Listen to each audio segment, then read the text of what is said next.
Rajya Sabha TV के इस खास प्रोग्राम यादों के साए में आपका बहुत बहुत स्वागत है। मैं हूं इरफान और आज हमारे साथ वरिष्ठ राजनेता तारिक अनवर हैं।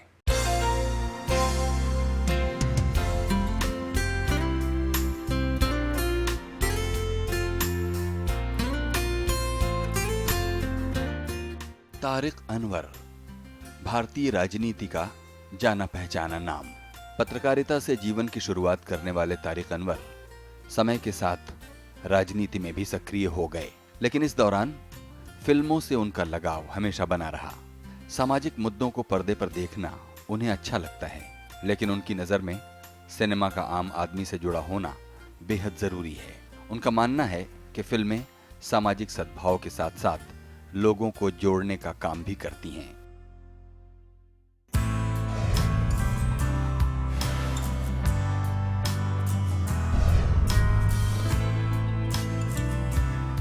तारिक साहब, बहुत बहुत स्वागत है प्रोग्राम में। शुक्रिया। हमें बताइए कि आपने पहली फिल्म अपनी ज़िंदगी की कौन सी और कब और कहाँ देखी होगी? पहली फिल्म तो मेरा ख्याल है बचपन में देखी थी। शायद मुझे याद आता है, इंसानियत एक फ़िल्म आई थी और उसमें एक बंदर का रोल था, जो कि बहुत छोटे थे, हम बच्चे थे, तो उसको देखने के लिए हम देखने गए थे। जिप्पू, इधर आ, इधर बैठ, इधर बैठ, इधर बैठ। सुन, एक काम करेगा? हैं?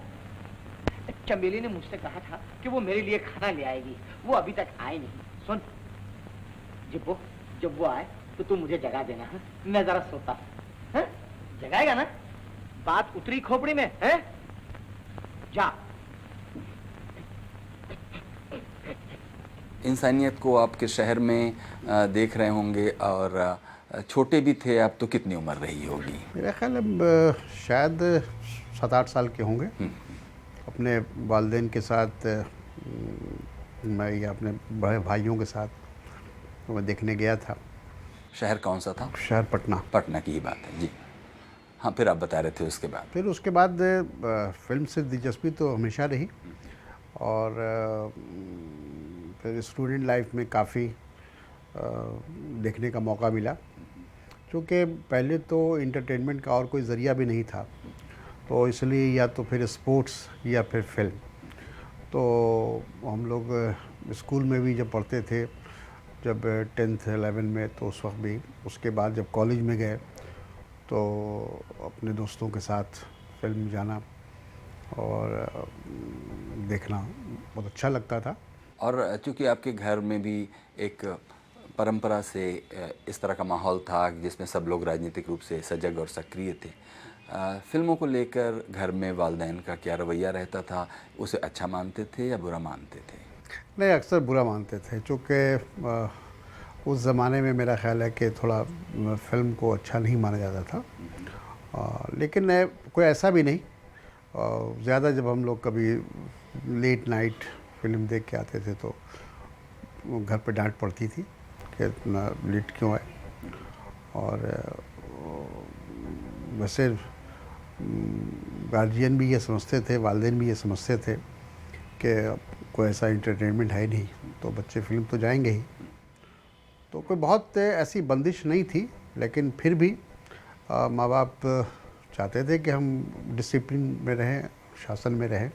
इसको क्यों एक इनडिसिप्लिन क्यों माना जाता रहा होगा? जैसा कि आपने कहा कि ठीक है, वो ज़्यादा सख्ती नहीं थी, लेकिन फिर भी ये माना जाता था कि ये एक इनडिसिप्लिन की चीज़ है। उस वक्त मेरा ख्याल है लोगों का एक ऐसी धारणा थी कि फिल्म से बच्चे बिगड़ जाते हैं या उनसे गलत उनके दिमाग में, उनकी सोच में फ़र्क पड़ता है और वो गलत दिशा में जा सकते हैं।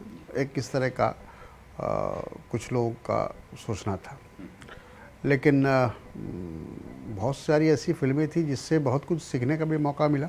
आपने कहा कि ऐसा हो सकता है कि किसी पर बुरा असर पड़े और वो बिगड़ जाए वगैरह। जब आप मुड़कर देखते हैं तो स्कूल के दिनों में, कॉलेज के दिनों में कोई ऐसे दोस्त या कोई ऐसा तजुर्बा है जिसमें कि कोई बच्चा या कोई आपका साथी बहुत फिल्में देखने की वजह से बिगड़ ही गया हो और वालिदैन की ये बात सही साबित हुई हो कि ज़्यादा इसमें पढ़ने से कुछ ऐसा होता है? नहीं, मतलब ऐसा था कि पढ़ाई से थोड़ा अगर आप या तो बैलेंस रखें तो ठीक है, लेकिन जब रिज़ल्ट्स अच्छे नहीं आते थे और इम्तहान के वक्त में पढ़ाई पर ध्यान कम रहता था, फिल्मों पर ज़्यादा, तो ये वालिदैन को पसंद नहीं था। और ऐसे हमारे कई दोस्त थे जो जिनका पढ़ाई की तरफ ज़्यादा ध्यान नहीं था, तो उनके लिए, उनके वालिदैन के लिए फ़िक्र की बात थी। और सबसे बड़ी है कि फ़िल्म में कई तरह की फ़िल्में आती थी, सोशल फ़िल्म भी आती थी, वो जिसमें मारपीट होता था, जिसमें क्राइम्स दिखाते थे, बहुत तरह की। तो अलग अलग फ़िल्में थी, उसका अलग अलग असर पड़ता था बच्चों के जहन पे। अब देखिए ना, जब आपने एक सार्वजनिक जीवन में, राजनीतिक जीवन में जब कदम रखा होगा, जिस तरह से बहुत सारी चीज़ों का असर होता है, आप कुछ पढ़ते लिखते हैं उसका असर होता है, आपकी संगत का असर होता है, आपके परिवार का असर होता है, ज़ाहिर फिल्मों का भी असर होता होगा। ज़ाती तौर पर अगर आप खुद अपने ऊपर पड़ने वाले असरात को पर एक बार नज़रसानी करें तो क्या पाते हैं कि कोई एक फ़िल्म है जिसका असर राजनीतिक जीवन में उतरने से ठीक पहले रहा होगा?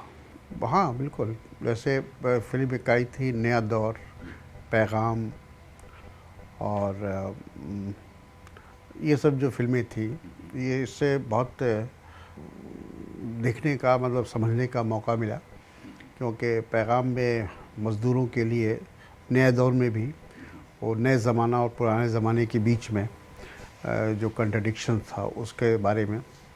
तो ये दोनों में दिलीप कुमार उसके एक्टर हुआ करते थे, तो बड़ी अच्छी एक्टिंग उन्होंने की थी। और मज़दूरों के जो मसाइल थे उसको उन्होंने उजागर किया। समझो, आजकल तरक्की का ज़माना है। मशीनें और मोटरें तो हमारे सारे देश में चलाई जा रही हैं और इसी में हमारे देश का सुधार है। कुंदन बाबू, देश में जो हो रहा होगा ना सो ठीक ही हो रहा होगा, लेकिन ये बस्ती भी तो उसी देश में है, इसका भी तो कुछ ख्याल करो। पर मैं जो कुछ भी कर रहा हूँ इस बस्ती की भलाई के लिए ही तो कर रहा हूँ। खूब भलाई कर रहे हो साहब, तुम खूब भलाई कर रहे हो। इधर तुमने मशीन लगा ली, उधर कारखाने वाले सब बेकार हो गए, भूखे पेट बस्ती छोड़ के जाना पड़ा है उनको। और अब तुम मोटर गाड़ी ले आए हो ताकि हम तांगे वाले भी निकले सब बाहर। क्यों? ओहो, मुश्किल तो यह है कि तुम लोग कुछ भी नहीं समझते। जब पेट की रोटी और जेब का पैसा छिन जाता है ना तो कोई समझ नहीं रह जाती आदमी के पास। कुंदन बाबू, हमारा तांगा रहने से आपका कोई नुकसान नहीं है, लेकिन आपकी लारी रहने से हम सबका नुकसान है। मुझे ऐसा लगा कि मैं भी ऐसा बनता, ऐसा लीडर होता जिस तरह से उसमें दिलीप कुमार ने एक्टिंग की थी, और मज़दूरों की जो भी उसके मसाइल थे उसको उठाने का काम किया उन्होंने। वो एक अच्छी मेरे मतलब जहन पर उसका असर पड़ा, ऐसा मुझे और लगता फिर है। जब आपको ये मौका मिला कि आप भी वैसे लीडर बन पाएँ जैसे लीडर नया दौर में दिलीप कुमार थे, तो वैसा लीडर बन पाने के रास्ते में क्या ये अड़चन थी कि सच्ची ज़िंदगी अलग होती है और फिल्मी ज़िंदगी बिल्कुल अलग होती है? कुछ ऐसा था? नहीं, वो तो होता है, लेकिन फिर भी फिल्मों का असर तो पड़ता है। और वो तो आदमी जब जैसे जैसे मैच्योर होता है तो फिर उसको लगता है कि फ़िल्म एक अलग चीज़ है और आदमी की जो ज़िंदगी है जो वो अलग है, जो प्रैक्टिकल लाइफ है वो अलग है। और लेकिन जैसा मैंने कहा कि कई फिल्में बहुत मुतासिर करती हैं आदमी को, उसको लगता है कि काश हम भी उस ढंग से कुछ कर पाते। अच्छा, अगर ऐसे देखें कि फिल्में हैं, करीब करीब 100 बरसों से उन्होंने एक रोल एक तरह का प्ले किया, बल्कि कई तरह के रोल प्ले किए हैं। अगर वो ना होती तो हम क्या मिस कर रहे होते हिंदुस्तानी समाज के अर्थ में? कई चीज़ें थी। मेरा ख्याल है कि जैसे आज के ज़माने में इंटरनेट है और बहुत सारी चीज़ें हैं जिसके ज़रिए बच्चे इंटरटेनमेंट कर सकते हैं और बहुत कुछ सीख सकते हैं। लेकिन उस वक्त तो मेरा ख्याल है कि फ़िल्म का एक बहुत बड़ा रोल रहा, क्योंकि लोगों को मैसेज देना, लोगों को हर तरह की जो समाज में बुराइयां हैं उसको उजागर करना, और मसाइल भी जो चाहे मज़दूरों के मसाइल हों, किसानों के मसाइल हों, उस तरह की चीज़ों को भी सामने लाने का काम किया फिल्म ने। और फिर सबसे बड़ी बात है कि लोगों को जोड़ने का काम किया। मैं समझता हूँ कि जो चूँकि कॉम्युनल हारमोनी, मैं समझता हूँ कि इसके लिए भी बहुत काम किया है फिल्म ने, क्योंकि अक्सर हम लोग जो प्रैक्टिकल लाइफ में देखते हैं, जो समाज के अंदर जो एक छुआछूत का या किसी तरह की इस तरह की जो बुराइयां थीं, और ज़ात पात का जो एक ये था, ये मज़हब के बुनियाद पर था, तो उसको बहुत हद तक फिल्म ने उसको ख़त्म करने की कोशिश की और क्लोज़ करने की कोशिश की। ऐसी किसी फिल्म का नाम लीजिए जिसमें ख़ास तौर पर कम्युनल हार्मनी का संदेश आपको याद आता हो। वैसे तो बहुत सारी फिल्में बनी हैं जिसमें दिखाया गया है दोस्ती का एक रिश्ता। अब जैसे मुग़ल आज़म ही को आप ले लीजिए, दिलीप कुमार की फिल्म थी मुग़ल आज़म, उसमें जो उनके सिपा सालार थे, उनका जो रोल था, वो दिखाते हैं किस तरह से एक हिंदू होते हुए भी जिस तरह से उन्होंने सेक्रीफाइस किया अपने उस शहज़ादे के लिए। तो ये सब चीज़ें कम दिखाई पड़ती थी, और मैं सोचता हूँ कि और उसके बाद तो खैर कॉम्युनल हार्मनी पर बहुत सारी फिल्में बनी हैं। कैद खाने का दरवाजा खोल दो, मैं अनारकली को लेने आया हूँ। हम उसे मौत के सिवा किसी को नहीं दे सकते, यह अकबर आजम का हुक्म है। और मुझे उसको जिंदा ले जाना है, ये एक राजपूत का वचन है।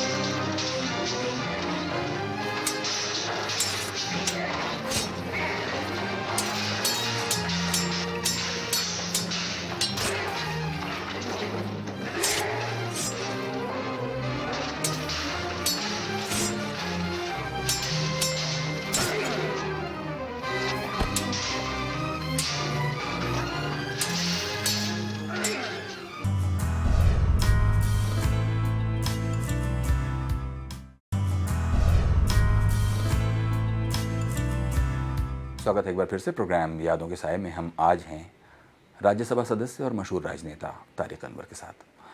तारिक साहब, इन दिनों बहुत व्यस्त जीवन के बीच भी कभी मौका मिलता है कि आप कोई फिल्म देख लें?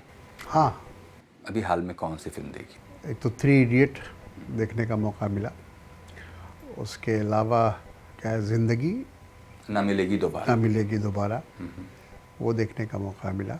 ऐसे तो वो भी देखा, दबंग भी देखा। मतलब फिल्मों में मेरी दिलचस्पी है। अक्सर हम अपने बच्चों के साथ फिल्म जाते हैं, पिक्चर हॉल में जाके देखते हैं।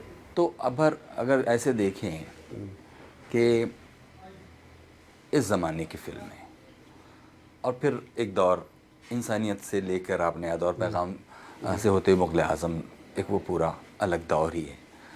दोनों दौर क्या बिल्कुल अलग अलग फिल्मों के दौर हैं आपके हिसाब से?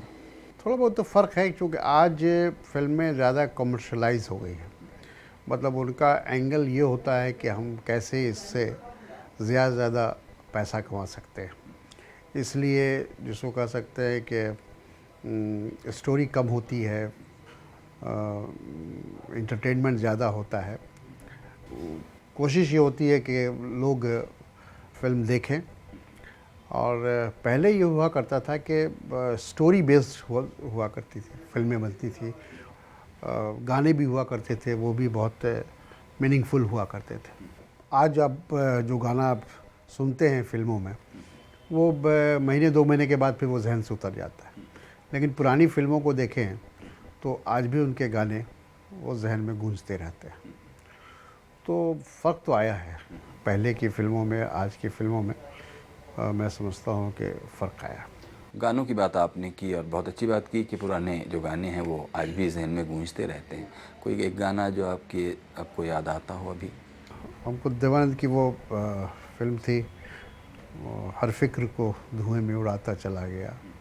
ये गाना हमको मुझे बहुत अच्छा लगा था कि मतलब आदमी उसमें ये मैसेज देने की कोशिश किया है कि आदमी को फ़िक्रमंद मतलब उस तरह से नहीं होना चाहिए।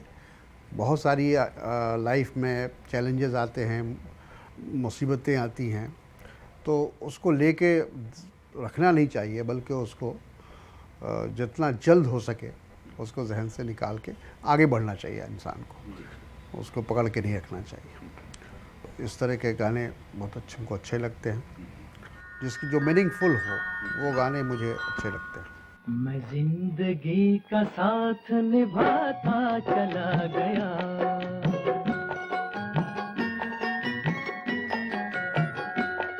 हर फिक्र को धुएं में उड़ाता चला गया, हर फिक्र को धुएं में उड़ा।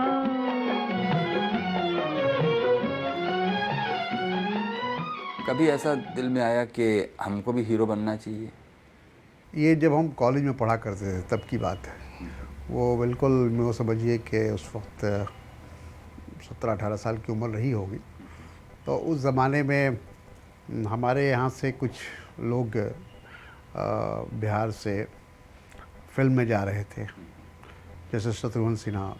तो उस वक्त हम लोग की ख्वाहिश ज़रूर हुई, क्योंकि हम लोग भी स्टूडेंट थे, पढ़ते थे कॉलेज में और ये सब देखते थे, तो लगता था कि शायद हम लोग को भी मौका मिले।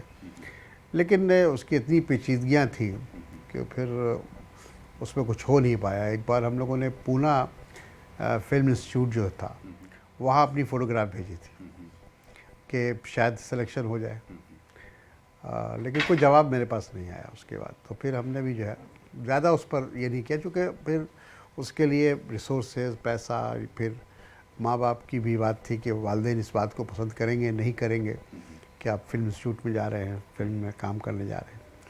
तो ये सारी बातें थी, चूँकि हम लोग का जो एक जिस माहौल में परवरिश हुई थी उसमें शायद लोग इस बात को पसंद नहीं करते उस वक्त। आज भले ही कुछ लोग पसंद करेंगे, चूँकि इतना इसमें पैसा आ गया है या इतना कमर्शलाइज हो गया है, तो शायद लोग ये सोचते हैं कि जैसे स्पोर्ट्स को ही ले लीजिए आप। एक ज़माना था कि लोग कहा करते थे कि पढ़ोगे लिखोगे तो बनोगे नवाब, खेलोगे कूदोगे तो होगे ख़राब।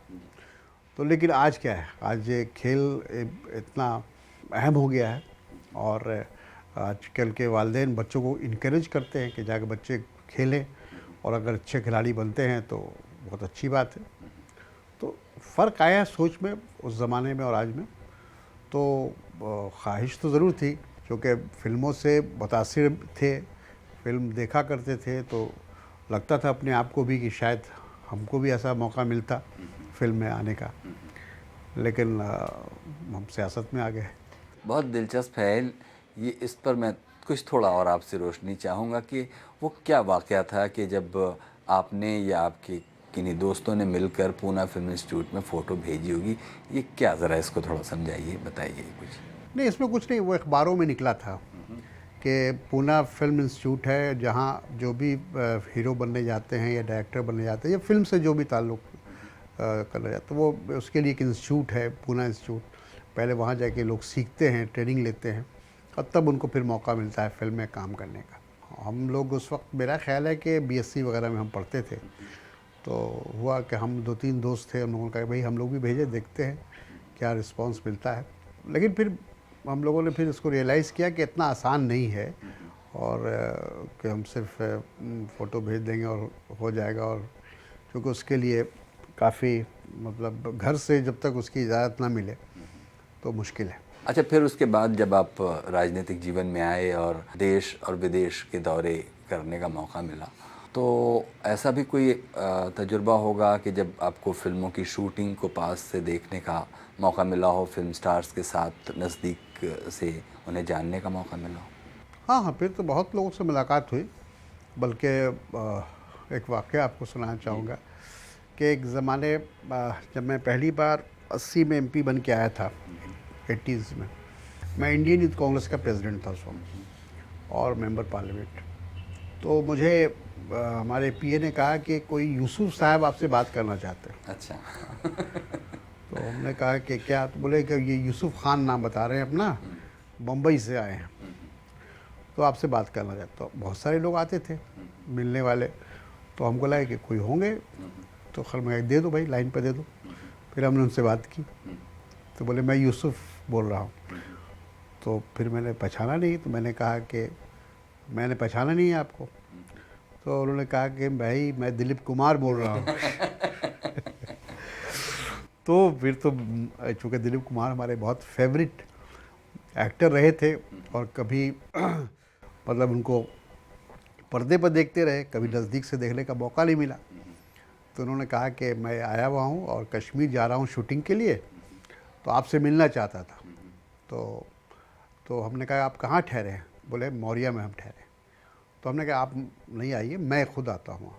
तो फिर मैं मौरिया गया, तो फिर वहाँ उनके साथ सायरा बानो भी थी, और उनसे उन्होंने इंट्रोड्यूस कराया, और हम लोग काफ़ी देर बैठ के गपशप किए, चाय पिए। फिर वो नेक्स्ट डे वो कश्मीर चले गए। फिर बहुत सारे लोग तो पार्लियामेंट भी आ गए, दिलीप कुमार साहब भी पार्लियामेंट में आ गए, अमिताभ बच्चन साहब वो भी लोकसभा में आ गए थे। वो उस वक्त मैं भी एमपी था, 85 की बात है। तो साथ में उठना बैठना, फिर विनोद खन्ना, फिर शत्रुघ्न सिन्हा, फिर हेमा मालिनी, फिर जया बहादुरी, ऐसे सब लोग, कुछ को तो पार्लियामेंट के अंदर मिलने का मौका मिला, और कुछ लोगों से पार्लियामेंट के बाहर भी मिलने का मौका मिला। विजंती माला वो भी पार्लियामेंट में आ गई थी। तो इस तरह से काफ़ी लोगों से फिल्म, जिनको हम पर्दे पर देखा करते थे, तो बड़ी हसरत से देखा करते थे। कभी नहीं सोचा था कि उनको आमने सामने भी हम देख पाएंगे अपनी ज़िंदगी में। चूँकि उनकी फ़िल्म को देखने के लिए हम लोग उसकी जो टिकट होती थी उसका ब्लैक ख़रीदना पड़ता था, और क्या क्या नहीं करना पड़ता था। क्योंकि कोशिश ये होती थी कि दिलीप कुमार की फ़िल्म हो या कोई भी अच्छे एक्टर की फ़िल्म हो, तो उसको पहले दिन देखा जाए। तो उसके लिए ज़ाहिर है कि आप या तो लाइन में लगिए, या फिर ब्लैक में टिकट ख़रीदिए। तो वो सब करते थे हम लोग। कोई एक फिल्म जिसे आप दोबारा ढूंढ कर देखना चाहेंगे, अपने कबर्ड में रखना चाहेंगे? ऐसे तो बहुत सारी फिल्में हैं, अब किसका ज़िक्र किया जाए, लेकिन सिलसिला एक अमिताभ बच्चन की फ़िल्म बहुत अच्छी लगी थी हमको, रोमांटिक मूवी थी, वो बहुत अच्छी लगी थी। उसके बाद इधर अमिताभ बच्चन, क्योंकि जब दिलीप साहब का ज़माना ख़त्म हुआ तो अमिताभ बच्चन का ज़माना आया, तो उस दौर में अमिताभ बच्चन भी बहुत फेवरेट हम लोगों के हो गए थे, और उनकी फिल्में काफ़ी देखा करते थे हम लोग। देखा एक ख्वाब तो ये सिलसिले हुए, दूर तक निगाह में है गुल खिले हुए। देखा एक ख्वाब तो ये सिलसिले हुए, दूर तक निगाह में है गुल खिले हुए। ये गिला है आपकी निगाहों से, फूल भी हो दरमिया तो फासले हुए। देखा एक ख्वाब तो ये सिलसिले हुए, दूर तक निगाह में है गुल खिले हुए।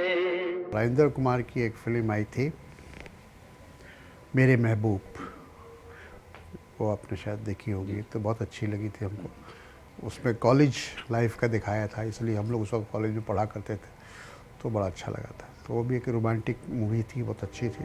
मेरे महबूब तुझे मेरी मोहब्बत की कसम, फिर मुझे नरगिसी आँखों का सहारा दे दे, मेरा खोया हुआ रंगीन नजारा दे दे, मेरे महबूब तुझे मेरी मोहब्बत की कसम।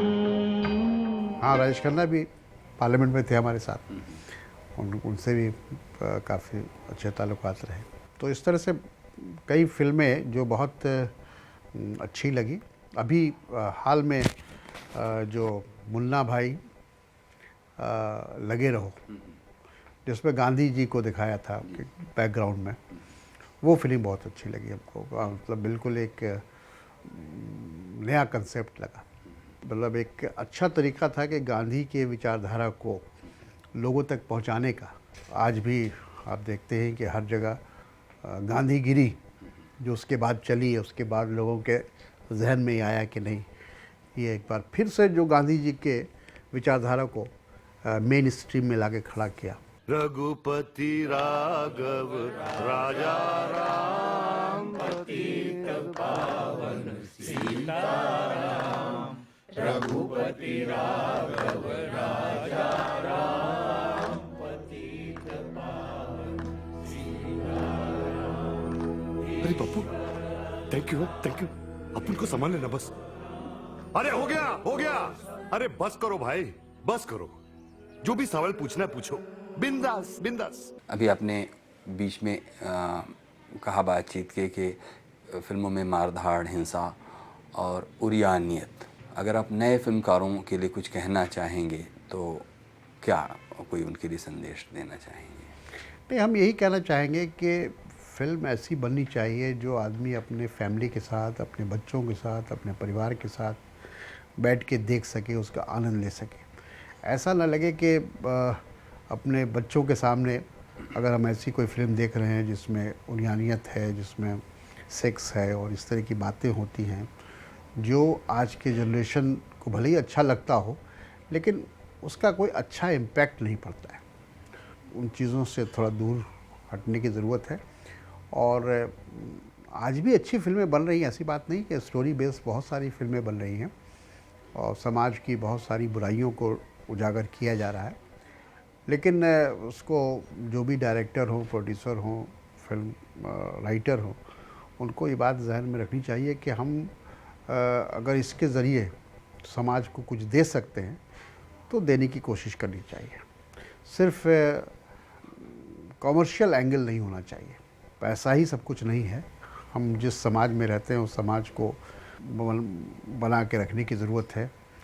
हमारी एक संस्कृति है, हमारा एक संस्कार है, तहज़ीब है, उन सब चीज़ की भी हिफाजत होनी चाहिए। ऐसा ना हो कि हम अपनी तहज़ीब तमद्दुन भूल जाएं और जो पश्चिम का जो संस्कार या संस्कृति है उसको हम अपनाने लगें, हमारे बच्चे अपनाने लगें। तो इससे बचने की ज़रूरत है। बाकी ठीक है, फिल्में बनाएं, बहुत अच्छी बात है। आज भी लोग फिल्मों में लोगों की दिलचस्पी है काफ़ी। बहुत बहुत शुक्रिया तारिक खान। बहुत बहुत शुक्रिया आपका भी। ये थे वरिष्ठ राजनेता और राज्यसभा सदस्य तारिक अनवर साहब। कुछ कहना चाहते हो प्रोग्राम यादों के साए के बारे में तो हमें लिखिए feedback.rstv@gmail.com पर।